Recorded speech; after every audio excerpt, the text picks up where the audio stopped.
Good day, everyone.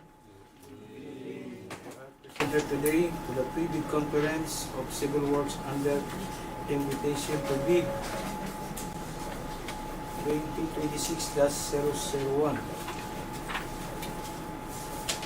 This pre-bidding conference for civil works, bidding activities accordance to Republic Act 12009 or the new Government Procurement Act. We are live via YouTube in compliance to Section 38 of the IRR of RA 12009. Video recording of all procurement-related conference for competitive biddings to enhance the transparency of the procurement processes and in accordance to Department Order Number 06 Series of 2024.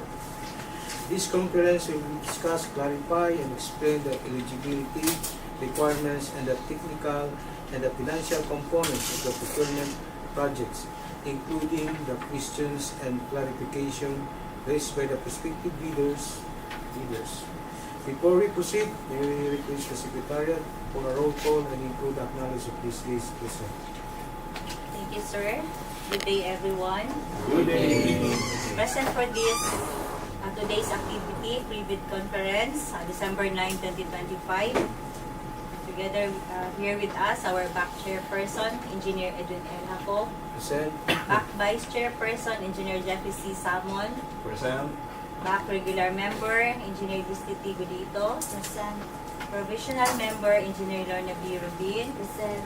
Provisional member, Engineer Ernesto Vitero. Present. From the back secretariat, headed by Engineer Arthur Noel A. Lord. Yours truly, Ms. Ligarde. From the DWG, headed by Engineer Dave Hershot G. Palet. Together with the DWG members, Engineer Orly Anthony A. Derek. Present. Engineer Maylando M. Apolinaria. Present. Also here with us from a representative from the Planning and Design Section, Engineer Vincent Sara. And we also have here with us from PNH Construction, Liaison Officer, Ms. Wesley Marquina. That would be all, sir. Okay, thank you. Since majority of the back members are present, I hereby declare a quorum and call this meeting in order. We have the present agenda for this activity. Agenda 1. Brief presentation, explanation of the following. A. Basic contract data. A.1. Contract description. A.2. ABC. A.3. Duration. A.4. Other project details. B. Requirements of bidding documents. A.1. Instruction to bidders. B.2. General condition of contract. B.3. Special condition of contract. B.4. Specifications. B.5. Drawings. B.6. Bill of quantities. And B.7. GPPB standard forms of RA 12-09. C. Documents to be submitted by the bidders. 1. Technical component of the bid. 1A. Valid and updated projects, certificate of registration, platinum membership, 1B, pickup license and registration, 1C, statement of all ongoing government and private contracts, 1D, single largest completed contracts, 1E, net financial contracting capacity, NFCC, competition and statement of total asset and liabilities, 1F, joint venture agreement if applicable, 1G, bid security, 1H, minimum material statistic equipment as per DEO 11 series of 2017. 11. Project requirements. Organizational chart for the contract. List of contractors' key personnel. List of major equipment. Omnibus form statement. 1G, sworn disclosure of relation. 1K, declaration of beneficial ownership. 2. Financial component of the bid. To be formed to bid prices in the bill of quantities, to see detailed estimates including summary sheet, indicating unit price of construction materials, labor rates and equipment rentals, used in coming up with a bid, and 2D cash flow by quarter. D. Criteria and procedure for eligibility check, primary examination of bids, detailed evaluation of bids, whose qualification, status of ongoing projects, and award. 2. Question comments from bidders and replies of back and other representative of procuring entity. 3. Other matters. 3. Section 9 of the IRR of RA 12009, imposition of suspension. 3B, Section 100 of the IRR of RA 12009, imposition of blacklisting. 3C, Department Order Number 227, Series of 2024. 3D, Department Order Number 110, Series of 2024. 3E, Department Order Number 241, Series of 2024. 4. Summary of proceeding, including supplemental bid bulletins to be issued. Any motion to adopt this agenda? I move to adopt this present agenda. I second the motion.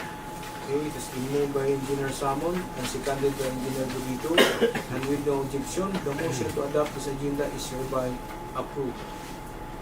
Okay. The first in order of business is the explanation of basic contract data, including contract description, ABC, and duration. This will be presented to us by Engineer Milando Apolinaria and Jan Saga from the Planning and Design section. So, name of contract, road Widening-Montevista-Compostela-Mati boundary road, K1470 plus 500 to K1474 plus 358. Contract ID number 26LI0001, location Maragusan, Davao de Oro. Scope of works, CW1 road widening, completing of additional 2 lanes, 2 into 4 lanes, 280 mm thick, K1470 plus 5000.000 to K1474 plus 358.000 as per idea. K1470 plus 696 plus 0.000 to K1474 plus 358.000 meters as per plan. Roadway excavation, removal of structures or obstruction, removal of road signs, construction of road slope protection or grouted riprap, installation of metal guardrails including concrete posts with metal beam and piece, installation of road signs, application of reflectorized thermoplastic pavement markings, CW2 drainage construction, construction of concrete line canal and other minor drainage structure, K1470 plus 500.000 to K1474 plus 324 as per RBIA. K1470 plus 696.000 K1474 plus 324.325, total length of 3,610.325 meters, left side as per plan. Removal of actual structures or obstruction, RCTC, pipe culverts and drain excavation, common soil, installation of RCPC, class 2 and 4, construction of RCBC, 3 meters by 3 meters by 9 meters extension, construction of RCBC, 2.40 meters by 2.40 meters by 5 meters extension. Approved budget for the contract, 94,500,000. Source of fund, funding year 2026, GAA or GAA. Construction, contract duration, 271 calendar days including 97 unworkable days. Size range, medium A, license category B.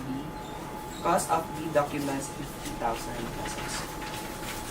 Next project, name of contract, road Widening-Montevista-Compostela-Mati boundary road, K1491 plus 795 to K1492 plus 965, contract ID number 26LI0002, location Maragusan, Davao de Oro.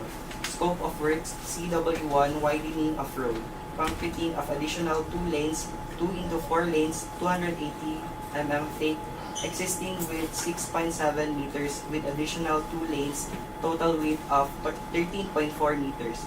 K1491 plus 795 to K1492 plus 965 as per RBIA.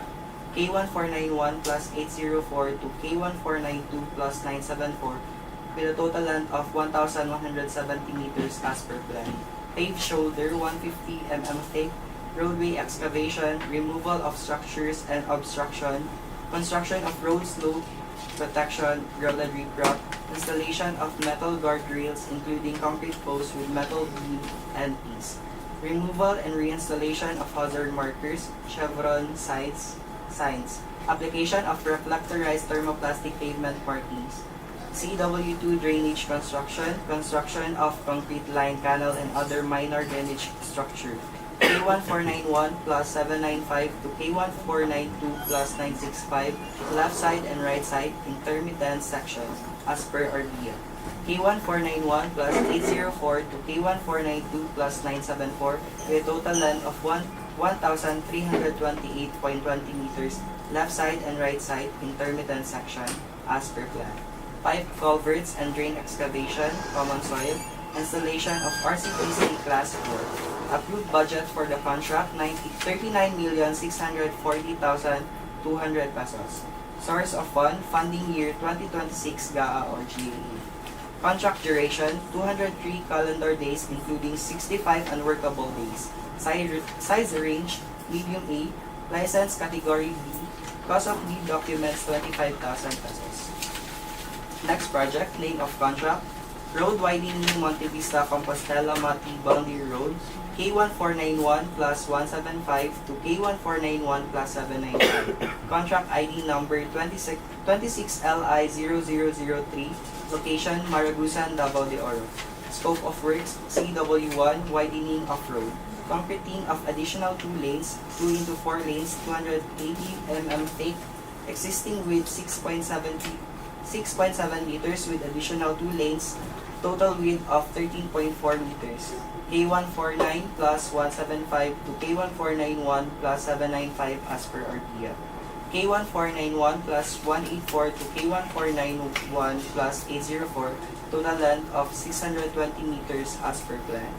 Paved shoulder 150 mm thick, roadway excavation, removal of structure and or obstruction, construction of road slope protection, grouted riprap, installation of metal guardrails including concrete posts with metal beam and piece, removal and reinstallation of hazard markers, chevron signs, application of reflectorized thermoplastic pavement markings, CW2 drainage construction, construction of concrete line canal and other minor drainage structure, K1491 plus 175 to K1491 plus 795, left side and or right side intermittent section as per RDA.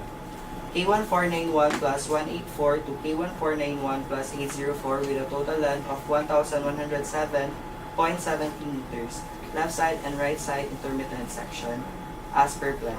Pipe culverts and drain excavation, common soil, installation of RCPC Class 4. Approved budget for the contract, 22,755,200 pesos. Source of fund, funding year 2026 GAA or GAE. Contract duration, 176 calendar days including 67 unworkable days. Size range, small b. License category C and D. Cost of lead documents, 25,000 pesos. Next project, name of...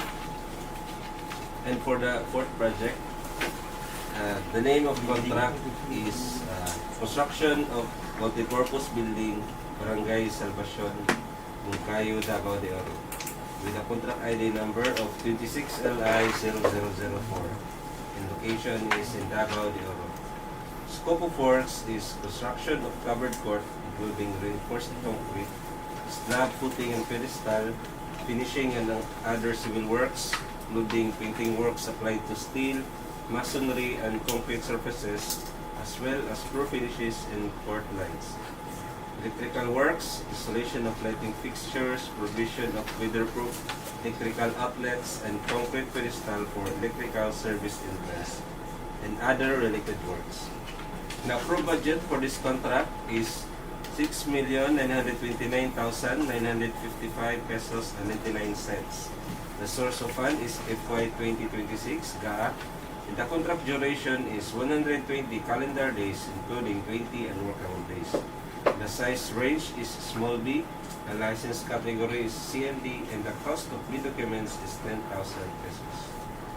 For the fifth project, the name of contract is Construction of Multipurpose Building, Barangay San Jose, Montevista, Davao de Oro, with the contract ID number 26LI0005, and the location is Davao de Oro.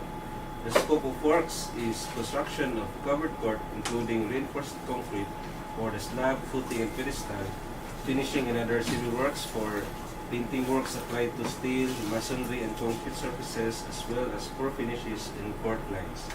Electrical works, including installation of lighting fixtures, provision of weatherproof electrical outlets, and concrete pedestal for electrical service entrance, and other related works. The approved budget for this contract is 6,929,753 pesos and 58 cents. The source of fund is FY 2026 GAA, and the contract duration is 120 calendar days, including 20 unworkable days. The size range is small b, license category is CND, and the cost of bid documents is also 10,000 pesos. And for the sixth project, the name of contract is Construction of Multipurpose Building, Barangay Inambatan, Monkayo, Davao de Oro, with the contract ID number 26LI0006. The location is Davao de Oro. The scope of works is construction of daycare center with fence, playground area, and learning area, including reinforced concrete, finishing and other civil works, electrical works, and other related works. The approved budget for this contract is 6,929,883 pesos and 6 cents. The source of fund is also FY 2026 GAA. The contract duration is 120 calendar days, including 20 unworkable days. The size range is small b, license category is CND, and the cost of the documents is also 10,000 pesos. And for the seventh project, the name of contract is Construction of Multipurpose Building, Camanlangan National High School, Barangay Camanlangan, Bataan, Davao de Oro. The contract ID number of this project is 26LI0007, and the location is in Davao de Oro. The scope of works is construction of covered court with seats, including reinforced concrete for the slab, footing, and pedestal, finishing and other civil works for the painting works applied to steel, masonry, and concrete surfaces, as well as the floor finishes and court lines. Electrical works, including installation of lighting fixtures, provision of weatherproof electrical outlets, and concrete pedestal for electrical service entrance, and other related works. The approved budget for this contract is 7,919,725 pesos and 68 cents. The source of fund is FY 2026 GAA, and the contract duration is 150 calendar days, including 25 unworkable days. The size range is small b, the license category is CND, and the cost of B documents is 10,000 pesos. Name of contract, Rehabilitation or Reconstruction of Roads with Slips, Slope, Collapse, and Landslide. Nabunturan-Maragusan Road, K1450 plus 449 to K1450 plus 470. Contract ID number 26LI0008, location New Bataan, Davao de Oro. Scope of works, construction of road slope protection, K1450 plus 449 to K1450 plus 470 as per RDA, K1450 plus 449 to K1450 plus 475.13, with a total length of 287.24 square meters, left side as per a plan. Realignment of road with 3.35 meters, 280 mm. K1450 plus 449 to K1450 plus 470 as per RDA. K1450 plus 449 to K1450 plus 470 with a total length of 21 meters as per plan. Construction of paved shoulder 150 mm thick. Construction of gabions for end protection structure. Removal of structures or obstruction. Roadway excavation structure. Backfill. Construction of line canal. Application of reflectorized thermoplastic pavement markings. Approved budget for the contract, 9,616,740 pesos. Source of fund, funding year 2026 GAA or GAA. Contract duration, 99 calendar days, including 35 unworkable days.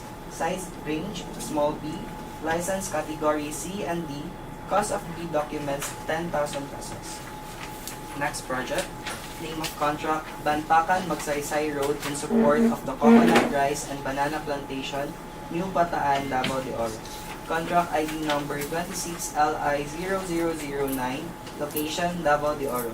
Scope of works, concreting of road with 6.70, thick 280 mm, station 1 plus 512.000 to station 1 plus 775.000 with a total length of 263 meters.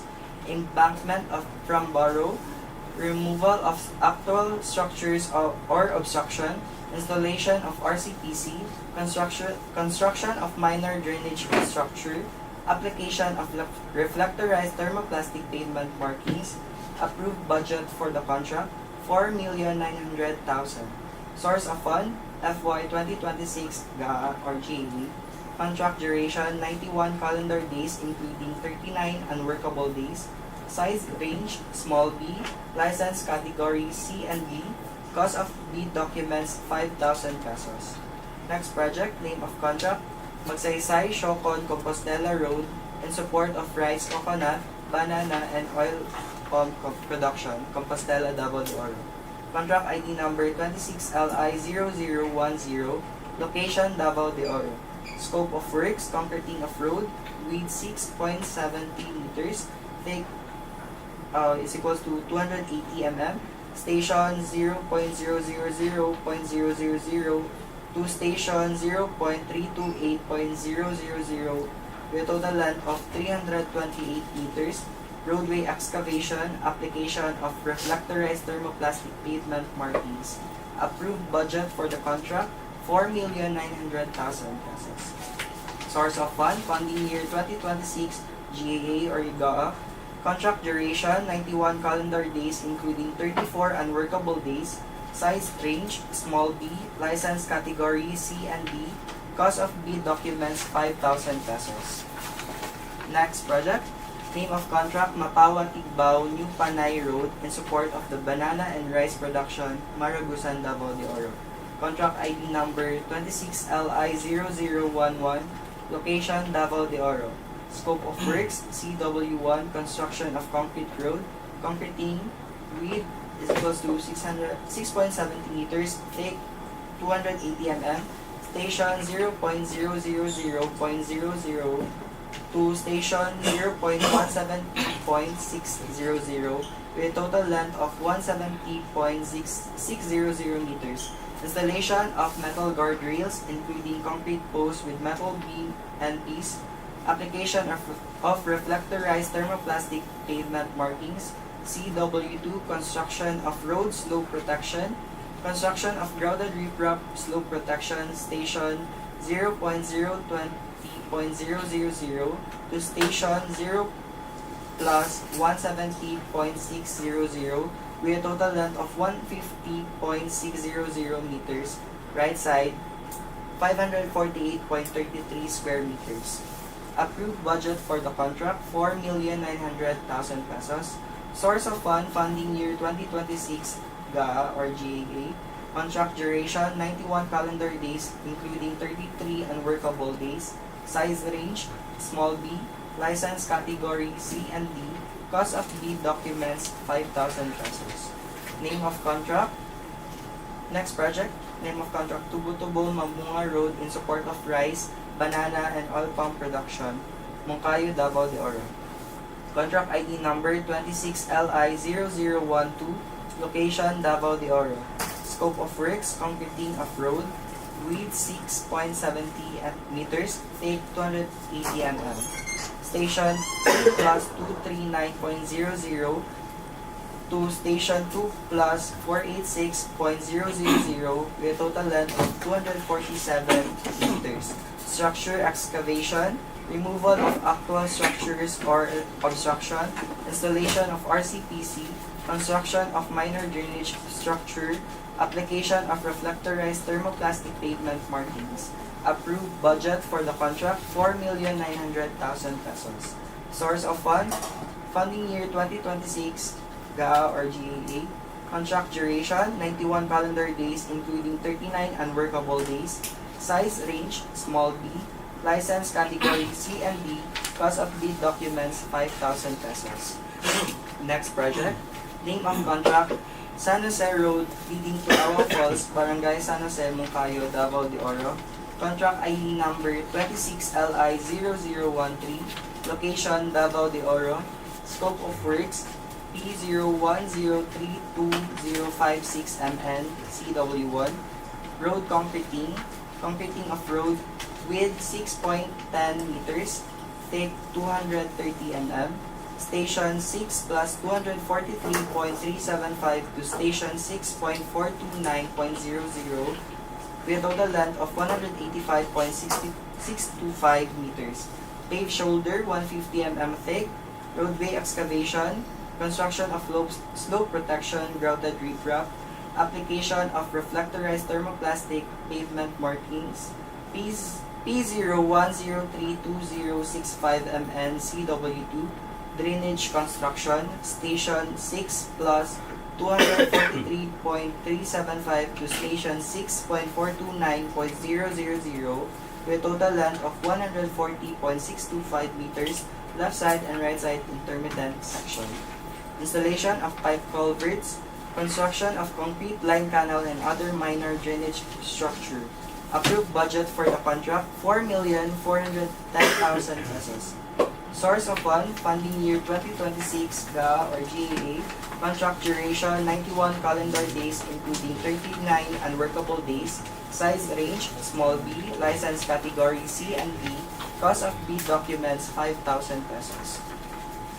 Next project, name of contract, construction of Mapawat-Bahi-Langawisan Road, Maragusan, Davao de Oro.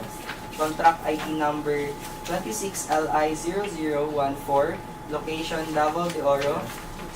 Scope of works, CW1, construction of concrete road, concreting with 6.10 meters, thick 230 mm. Station 1 plus 847.500 to Station 2 plus 741.500 with a total length of 849 meters. Paved shoulder, 150 mm thick. Roadway excavation, construction of concrete line canal and other minor drainage structure. Installation of metal guardrails including concrete posts with metal beam and piece. Installation of road signs. Application of reflectorized thermoplastic pavement markings. CW2, construction of road slope protection. Construction of retaining wall stone masonry. Station 1 plus 847.500 to Station 2 plus 225.000 with total length of 377.500 meters, left side with gaps 943.75 square meters. Station 2 plus 390.000 to Station 2 plus 741.500 with a total length of 351.500 meters, left side with gaps 878.75 square meters. Station 2 plus 261.529 to Station 2 plus 381.00 with total length of 119.471 meters, right side with gaps 298.68 square meters. Construction of grouted riprap slope protection. Station 1 plus 926.50 to Station 2 plus 390.00 equals to 86.58 meters, left side and right side intermittent section. 529.81 square meters. Approved budget for the contract, 144,750,000 pesos. Source of fund, funding year 2026 GAA or GAA. Contract duration, 285 calendar days including 109 unworkable days. Size range, medium A. License category B. Cost of bid documents, 50,000 pesos. That's it. Thank you, Engineer Saga and Engineer Apolinaria, for your explanation of the projects to be procured by interested bidders.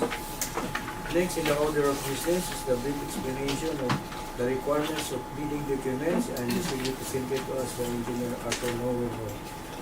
Thank you, Mr. Chair. Good afternoon, everyone. To participate and qualify in a procurement activity, interested bidders are encouraged to read the following documents. Number 1, instruction to bidders. Number 2, bid data sheet. Number 3, general conditions of the contract. Number 4, special conditions of the contract. Number 5, bill of quantities. Number 6, drawings and specifications. Number 7, securities and other forms as may be required for the contract. Bidders are strongly advised to read each provision, especially the instruction to bidders and the general conditions of the contract. Two special instructions are clearly spelled out in the bidding sheet and special conditions of the contract respectively. Bidders are also encouraged to check the bill of quantities so that your bid will be responsive to the requirements set forth in the bidding documents. These documents can be downloaded free of charge from the PhilJets and DPWH websites. Interested bidders shall pay the applicable amount for the bidding documents not later than the submission of your bids. That's all, Mr. Chair. Okay, thank you. Next to be presented are the documents to be submitted by the bidders, and this will be expounded to us by Ma'am Bdry.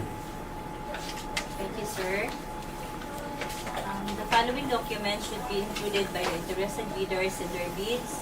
First, the technical component of the bid, valid and updated PhilJet certificate for registration, platinum membership, ECAB license and registration, statement of all ongoing government and private contracts, single largest completed contract, net financial contracting capacity, computation and statement of total assets and liabilities, the NFCC. If joint venture requirements, organizational chart for the contract, list of contractors' key personnel, list of major equipment, omnibus SORN statement in the prescribed format in accordance to GPPB Resolution number 03-2025. The SORN disclosure of relations and declaration of beneficial ownership. For the financial component of the bid, which includes the following: bid form in the prescribed format in accordance with GPPB Resolution number 03-2025. Bid prices in the bill of quantities, detailed estimates including a summary sheet indicating the unit prices of construction materials, labor rates, and equipment rentals used in the coming up with the bid, and the cash flow by quarter. All of the above statements shall include all information required by the PVDs prescribed by the GPPB.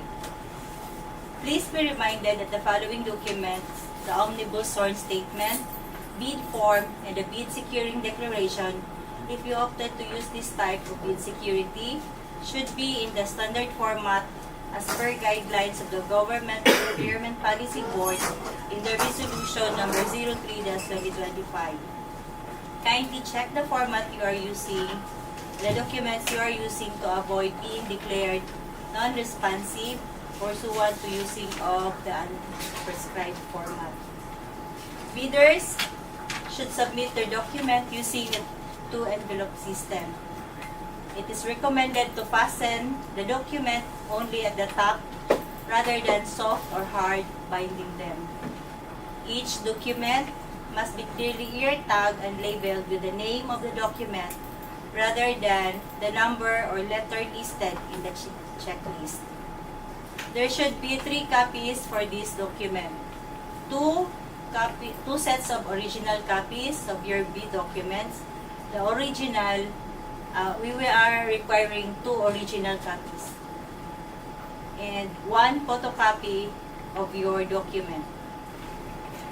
The original one consists of the first set of the original copy of the technical component of the bid that should be placed in 1 envelope, and the first set of original copy of the financial component of the bid that should be placed in the separate envelope.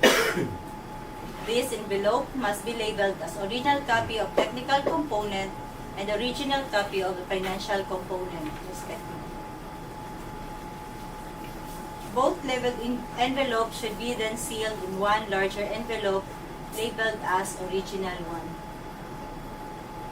of the bid. The same sealing process applies to the remaining original copy and the copy 1. Finally, the 2 original copies and 1 copy 1 of the bid should be then placed in one final envelope and appropriately labeled accordingly to the instruction in the bidding documents. Bidders are encouraged to read Section 18 of the Instruction to Bidders, page 32, to fully understand the sealing and markings of the bid. Follow the checklist of the technical and financial documents required uploaded with the bidding documents for the contract to be bid out. Absence of any required documents shall be considered as failure of compliance of the required document and non-compliance of the bid. Affix initial on all pages of the documents. The initial affirms that the authenticity of the pages, that they are indeed part of the submitted bid documents. Submit your bids personally here in our office, or you have also the option to submit your bids electronically. The preparation of technical and financial documents of your bid are outlined in the Department Order Number 87, Series of 2020. Sealing and markings of the bid is also outlined in the said Department Order. Interested bidders are advised to read this in case your choice is electronic submission. Submit electronic bids to electronicbids_Davao de Oro 2@dpwh.gov.ph. Please be reminded that your key personnel should only occupy one position in your organizational chart.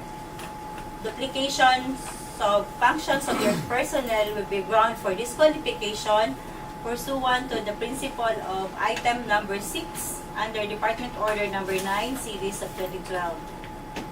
Additionally, prospective bidders' key personnel shall submit copies of their valid and updated PRC licenses or accreditation, whichever is applicable. Further, on your bid form and bill of quantities, may request you to please write legibly. Also, if you are offering a discount in your bid form, please indicate specifically the methodology as to where or which pay item the discount will take effect. Absence of methodology, original amount will prevail. The discrepancies between the bid prices in words and in figures, the words will prevail. Bids not addressing or providing, filling out all the required items in the bill of bidding documents, such as in the bill of quantities, the bid is considered non-responsive and is outright disqualified. Additional instructions on the purchase of bidding documents. If submitting through authorized representative, it must be accompanied by an authorized special power of attorney for sole proprietorship, board, partnership, or joint venture resolution with Secretary's certificate for corporation, partnership, joint venture, or cooperative.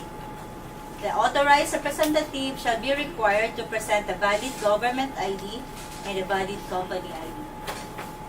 All prospective bidders shall attach the technical component of the bidding documents a sworn disclosure of relations and declaration of beneficial ownership and general information sheet, which clearly identifying the natural persons who ultimately own, control, or benefit from the bidding entity, whether directly or indirectly, through shareholding, voting rights, contractual arrangements, or other means of control.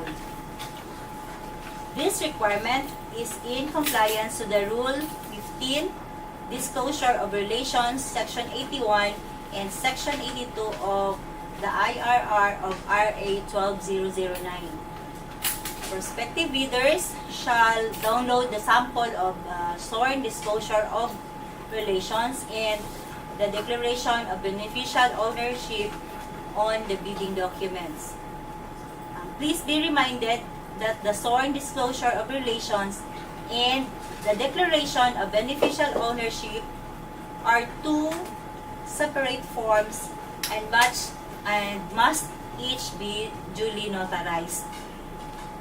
The BAC Secretariat will not be responsible for the failure of the prospective bidders in paying bidding document on time before the bid dropping due to the late arrival and delayed processing of the order of payment. Loss of the order of payment and supporting documents already released, issued, is not the responsibility of the BAC Secretariat. And we will request you to always check your document before submitting the same to our end to avoid disqualification of your bid. That will be all, sir. Okay, thank you for the presentation. To add, especially in accomplishing or filling out of the DOQ, if you opt to computerize the preparation of your DOQ, please use the font style Ahuma and font size 11. This is to make your proposal readable or legible. Also, in your detailed estimates or detailed cost estimates, kindly explicitly outline and or indicate the OCN, contractor's profit, as well as the VAT, since this would be essential during contract implementation should there be a need for a variation order. We would also like to remind the bidders to submit 3 names through email prior to the bidding date. However, only one of these 3 names will be able to enter our premises during the bidding activity. Additionally, bidders are requested to bring the hard copy of the letter of intent to participate and purchase bid documents during the bidding date. However, only the signatory may be cancelled and or revised this duly signed later. Also, additional reminder to the prospective bidders, since this is IPA, the award of this contract is subject to the approval of the General Appropriation Act, GAA, in accordance to GPPB Circular Number 06-2019. The Hope shall not award any procurement project if the amount therefore has been withdrawn, or in the event the amount authorized in the GAA, reenacted budget, appropriation ordinance, corporate budget, or loan agreement is lower than the amount of contract as to be awarded.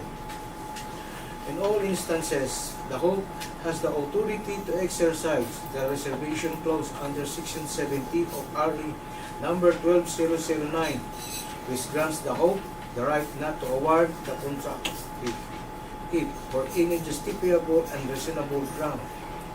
The award of the contract will not redound to the benefit of the government, notwithstanding the approval of effectivity of the GAA, reenacted budget, appropriation ordinance, corporate budget or loan agreement, as the case may be. PE shall not award contracts for procurement projects during special allotment release order or sub-allotment release order until the same has been issued, secured, or released. Next in the order of business is the explanation of the criteria and procedure for eligibility check, preliminary examination of bids, detailed evaluation of bids, post-qualification, status on ongoing projects, and award. And this will be discussed to us by Engineer Oli Keri. Thank you, Mr. Chair. Good day, everyone. The criteria for eligibility check are set forth in Section 52 of the Implementing Rules and Regulations of Republic Act 12009 and the contract profile based in Department Order Number 164 series of 2025. Revised guidelines for the determination of major and similar categories of work. All prospective bidders should have a valid and updated Class A legal, technical, and financial documents and Class B documents if applicable. Preliminary examination of bids shall be conducted in compliance to Section 59 of the IRR of Republic Act 12009. The BAC shall open the first bid envelopes in public to determine each bidder's compliance with the documents required to be submitted for the eligibility and technical requirements as prescribed in this IRR. After opening the first envelope, the BAC shall simultaneously conduct the electronical eligibility processing through the Civil Works application and preliminary examination of the technical components of the bids. If a bidder submitted the required document, it shall be rated passed for that particular requirement. In this regard, bids that fail to include any requirement or are incomplete or patently insufficient shall be considered as failed. Bidders who failed in the Contractor Profile Eligibility Process or CPEP due to their outdated eligibility documents in Civil Works application shall undergo manual eligibility check based on the submitted eligibility documents. If found to be eligible and at the same time pass the preliminary examination of their technical proposal, their financial proposal will also be opened. However, the committee will conduct second electronic eligibility check after updating the eligibility records of the bidder through the contractor's profile application or through procurement service. DPWH Central Office. Result of the latest electronic eligibility processing shall prevail over the manual eligibility evaluation. All open financial components of the bid shall also undergo preliminary examination. If passed, the committee will read the bid amount stated in the bid form. The BAC shall immediately conduct a detailed evaluation of all bids in accordance to Section 61 of the IRR of RA 12009 using non-discretionary criteria in considering the completeness of the bid and arithmetical corrections. Bids shall then be ranked in the ascending order of their total calculated bid prices, as evaluated and corrected for computational errors to identify the lowest calculated bid. The lowest calculated bid shall undergo post-qualification in accordance to Section 63 of the IRR of RA 12009 in order to determine whether the bidder concerned complies with and is responsive to all the requirements and conditions as specified in the bidding. If found to be responsive, the bidder will be declared lowest calculated and responsive bid and will be recommended for award of the contract. If found to be non-responsive, the committee will conduct post-qualification to the next lowest calculated bid ranked during bid evaluation stage. Also, bidders with ongoing contracts should be reminded that the committee will verify if you have existing delayed contract per Department Order Number 127, Series of 2018. If you have incurred negative slippage as defined in the said department order or currently being imposed with liquidated damages, you should settle these findings before the period of post-qualification ends to avoid post-disqualification of your firm. Also, all requirements set forth in the bidding documents and the instructions relayed during this conference should be addressed and be well taken care of to avoid disqualification or post-disqualification. The BAC, with the assistance of the equipment verification team, will be strict in the compliance of the equipment as part of post-qualification as per Department Order Number 127, Series of 2018. As part of the post-qualification, the equipment verification team will conduct an inspection on the verification of the equipment pledged by the bidder, including other documents to be evaluated. That would be all, Mr. Chair. Okay, thank you. Now we are through to the Agenda 1 and its subjection. We will proceed to Agenda 2. The questions, comments from bidders, and replies of BAC and other representatives of procuring entity. Questions? None so far. Okay. There are now other questions. We will move to other matters. The discussion of the following. Okay. Section 99 of the IRR of RA 12009, imposition of suspension. This will be discussed to Engineer Leonard Ruben. Section 100 of the IRR of RA 12009, imposition of blacklisting. Also discussed to Engineer Julito, as well as additional reminders by prospective bidders. Department Order number 227 series of 2024. This will be discussed to Engineer Samon. Department Order number 110 series of 2024. So Engineer Samon will be discussed. Department Order number 110 series of 241. So 2024 discussed to Engineer Chinese Tutor. And then we discuss first Section 9 acquisition of suspension. Okay, thank you, Mr. Chair. Good day, everyone. Good day. Section 99, imposition of suspension. The Hope shall impose the penalty suspension for 1 year for the first offense and suspension for 2 years for the second offense for any of the following offenses. 99.1 during procurement. A. Causing the delay without justifiable cause of the screening of eligibility, opening of bids, evaluation and post-evaluation of bids, and awarding of contracts. B. Refusing to clarify or validate in the writing its bid during post-qualification within a period of 7 calendar days from the receipt of the request for clarification. Letter C. Withdrawing a bid or refusing to accept an award or refusing or failing to enter into contract with a procuring entity without justifiable cause.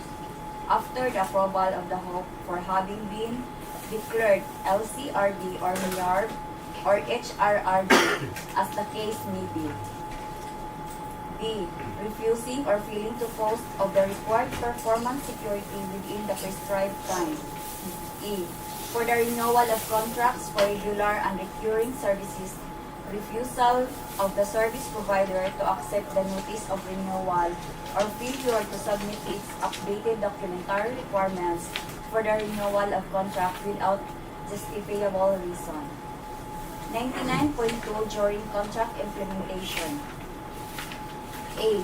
Delivering goods with unsatisfactory or inferior quality as may be provided in the contract. B. Poor performance by the consultant. Poor performance shall be as follows. 1. Defective design resulting in substantial corrective works in design and or construction. 2. Failure to deliver critical output due to the fault or negligence of the consultant. 3. Specifying materials which are inappropriate or substandard or way above acceptable standard. 4. Allowing defective workmanship or work by the winning bidders being supervised by the consultant. Letter C. Poor performance by the winning bidders or unsatisfactory quality and or progress the work. Poor performance shall be as follows. Number 1.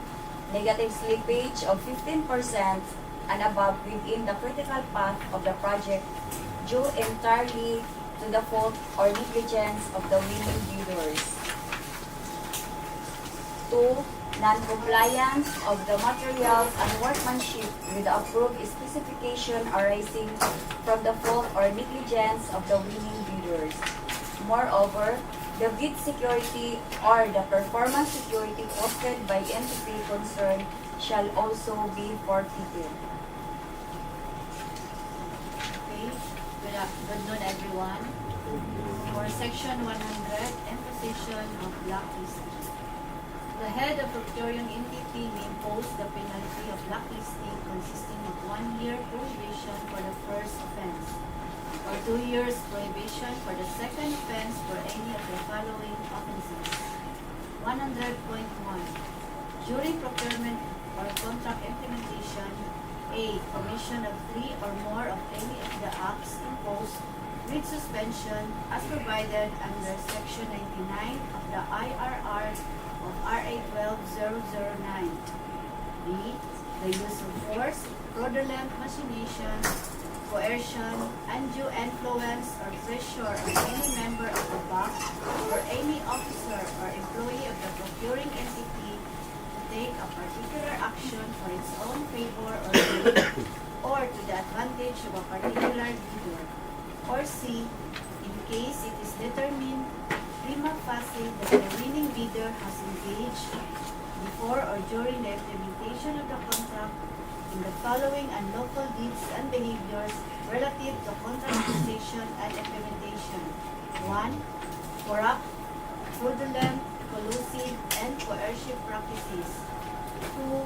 Drawing up or using forged documents. Or 3. Using adulterated materials, means or methods, or engaging in production contrary to rules of science or trade. 100.2. During procurement. A. Collusion between two or more bidders in submitting different bids as if they were bona fide when they know that one or more of them was so much higher than the other that it could not be honestly accepted and that the contract will surely be awarded to the pre-arranged lowest bid. B. Malicious submission of different bids through two or more persons, corporations, partnerships, or any other business entity in which it has interest to create the appearance of competition that does not in fact exist so as to be declared as the winning bidder. C. Entering into an agreement with other bidders which call upon one to refrain from bidding for procurement contracts or which call for withdrawal of bids already submitted or which are otherwise intended to secure an undue advantage to any of the bidders. D.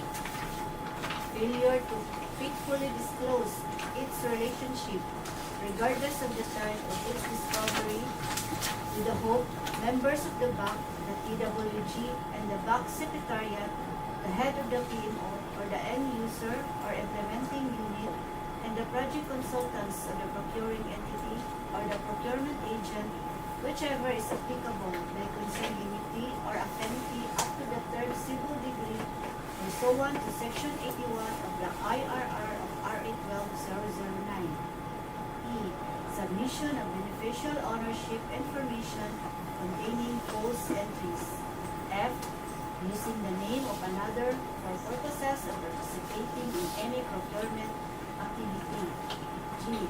Submission of eligibility requirements and bids containing false information or falsified documents or the concealment of such information that will materially alter the outcome of eligibility screening for any stage of the procurement. H. Unauthorized access of the contents of any bid submitted to the procuring entity before the opening of bids. I. Engaging in any documented unsolicited attempt to unduly influence the outcome of the bidding.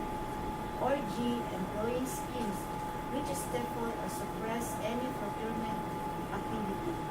100.3. During contract implementation. A.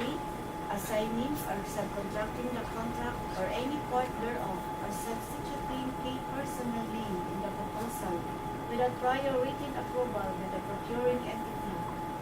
B. Willful or deliberate abandonment or non-performance of the project or contract by the winning bidder resulting in substantial breach thereof without lawful and or just cause. Or C. Termination of the contract due to the default or unlawful acts of the supplier, contractor, or consultant. Moreover, the bid security or the performance security posted by the entity concerned shall also be forfeited. That's all. Okay. Additional important reminders. Department Order Number 227, series of 2024. Suspension of Department Order Number 148, series of 2024, in order to address the forcing delay of implementation of new infrastructure project due to the unavailability of DPWH accredited project engineers who are currently assigned by the contractors and consultants to ongoing projects. The implementation of Department Order Number 148 Series of 2024 Guidelines in the Accreditation and Assignment of Contractors and Consultants of Project Engineers is hereby suspended until further notice. This directive to suspend the application of DEO number 148 series of 2024 shall not apply to the implementation and construction of buildings and bridges. Thus, for the construction of buildings and bridges, accredited project engineers shall be assigned by contractor and or consultants. Nonetheless, the accreditation examination shall be continuously administered, and all other activities relative to the aforesaid accreditation shall not be affected by this suspension. This department order supersedes any previous department orders, memoranda, and or instruction inconsistent with the foregoing and shall take effect immediately. Department Order Number 110 Series of 2024 Implementation of ISO 9001 to 2015 Certification Requirement for a large A, medium B, and medium A contractors in the procurement of the infrastructure projects of the department. The department shall now mandate ISO 9001:2015 certification as part of the project requirements for the contractors involved in the procurement of the infrastructure projects. These requirements applies to the two bidders classified under the following Philippine Contractors Accreditation Board or PCAB size range and are participating in the department procurement of infrastructure projects with approved budget of the contract ABC range. So with PCAB size range, large A, allowable range of contract cost more than 300 million but less than 450 million. Effectivity January 1, 2025. Medium B, more than 150 million but less than 300 million. Effectivity July 1, 2025. Medium A, more than 30 million but less than 150 million. Effectivity January 1, 2026. Good day, everyone. For Department Order Number 241, Series of 2024, the guidelines on the processing, approval, and reporting system of Construction Safety and Health Program (CSHP) for DPWH infrastructure projects. In line with the policies established by the Department of Public Works and Highways, DPWH, and Department of Labor and Employment, DOLE, on the processing and approval of Construction Safety and Health Program (CSHP) for the DPWH infrastructure projects.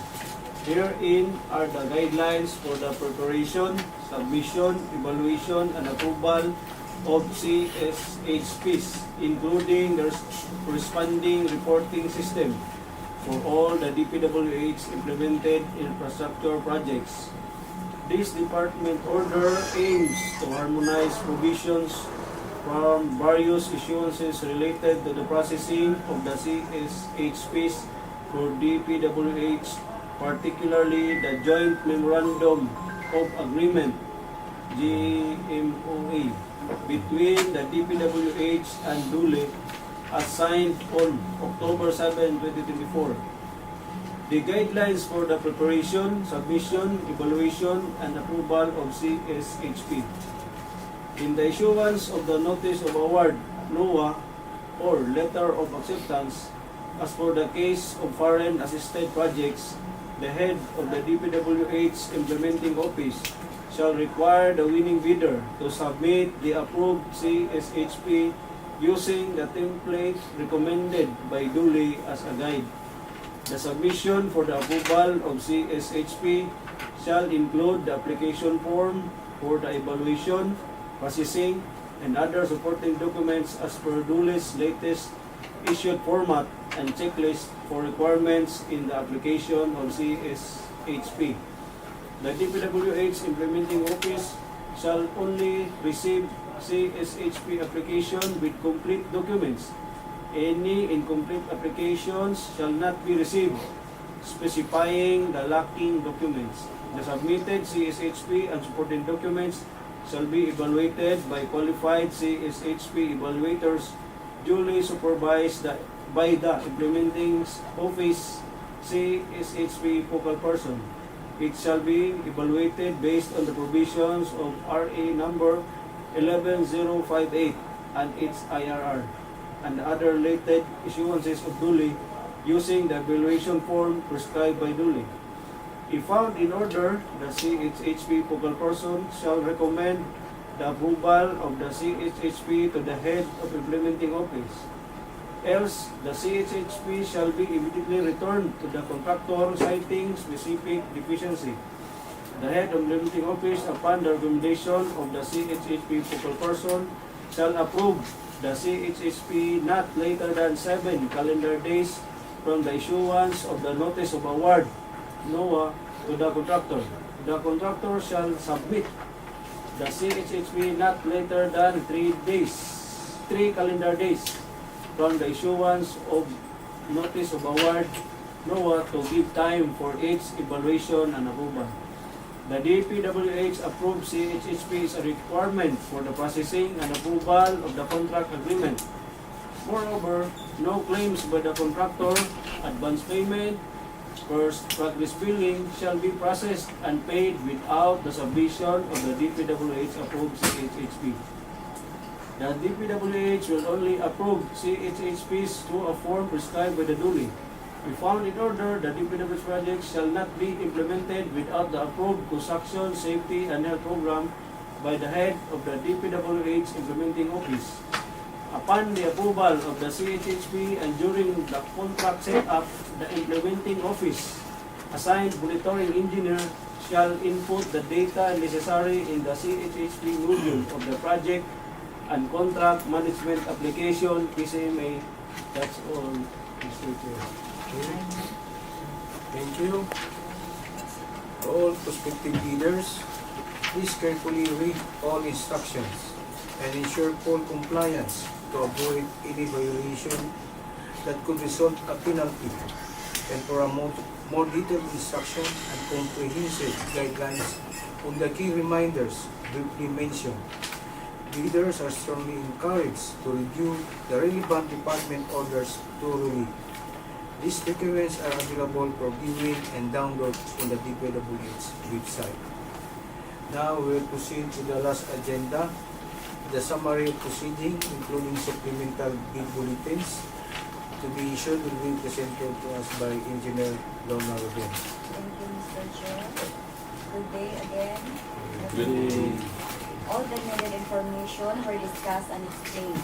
I would like to remind the prospective bidders to visit from time to time the DPWH and Belgium's website, especially within 7 calendar days prior to the deadline of the submission of bids, for supplemental or bid bulletin to be issued thereat. Please also be reminded that the submission of the bids on or before December 2022-2025, 10 a.m. Late bid shall not be accepted. Bid opening shall be immediately right after the bid submission deadline. That's all, Mr. Chair. Thank you. All of the business in the agenda were already taken into consideration. May I know the pleasure of the right? I move to adjourn this pre-bid conference. Second the motion. Okay. Has been moved by Engineer Dero and seconded by Engineer Rubin. And with no objection, the motion to adjourn this conference is hereby approved. This conference is now adjourned. Thank you. everyone for coming.